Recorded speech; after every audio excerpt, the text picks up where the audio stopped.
उनका नाम था नीलकंठ। वे थे तो केवल 11 वर्ष के, मगर उन्होंने वेद, उपनिषद आदि शास्त्रों पर प्रभुत्व पा लिया था। इस रात नीलकंठ ने एक असाधारण संकल्प किया।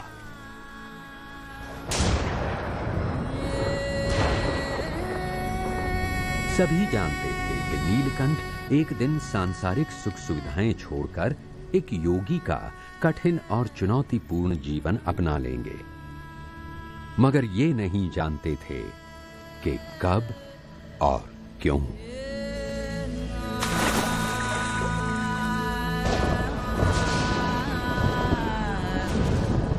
वो 29 जून 1792 की रात थी जब नीलकंठ अकेले पैदल चल पड़े। साथ में था केवल उनका आध्यात्मिक बल और कुछ नहीं।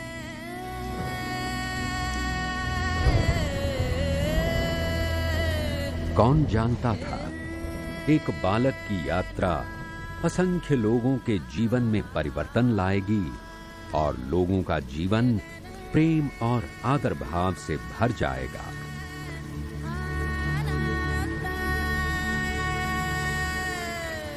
नीलकंठ ने वो सब कुछ पीछे छोड़ दिया जो उनके लिए जाना पहचाना था।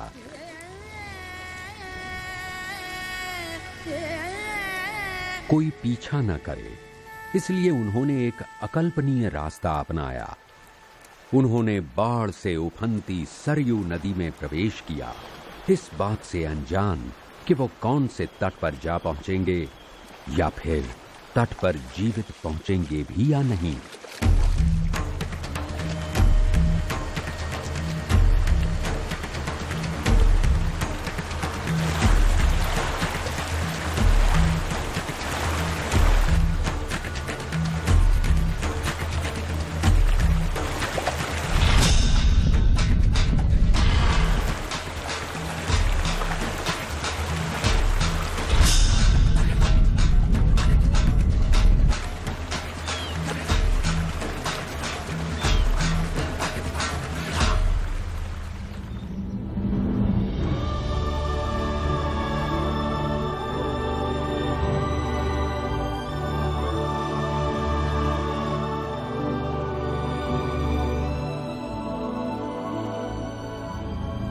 नदी से जीवित निकलने पर नीलकंठ का संकल्प और दृढ़ हो गया।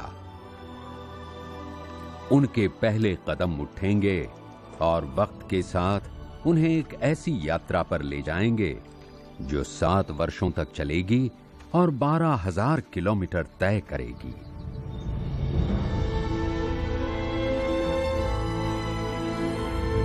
एक विशाल और अत्यंत विविधताओं से भरी धरती से गुजरते हुए ये एक अकल्पनीय रोमांचक यात्रा थी।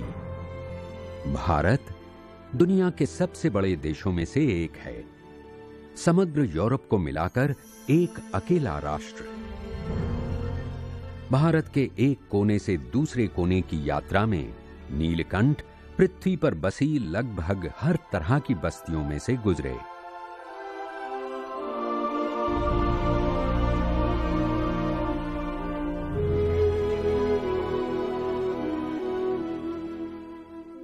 उत्तर में वे पृथ्वी की सबसे ऊंची पर्वत श्रृंखला पर जा चढ़े जो दुनिया की छत है, जिसे संस्कृत में हिमालय कहते हैं। इन खतरनाक बर्फीले पर्वतों में 0 से नीचे तापमान का बाल योगी नीलकंठ ने सामना किया। एक तरफ 50 डिग्री तापमान से सुलगते और पानी की बूंद को तरसते रेगिस्तान, तो दूसरी तरफ चेरापूंजी जैसे घने जंगल, जहां दुनिया में सबसे ज्यादा वर्षा होती है। यहां से गुजरते नीलकंठ दुनिया के सबसे बड़े प्रायद्वीप के साथ साथ चले, जो 4000 मील से भी ज्यादा लंबा है। इस विशाल उर्वर भूमि को उन्होंने देखा, एक ऐसी आबादी का पोषण करने वाली भूमि जो विश्व की आबादी का 6वां हिस्सा है।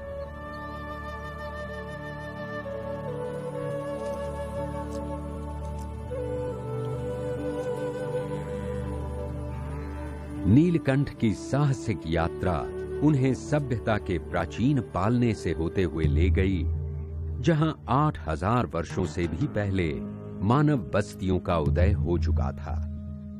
हाल के खोज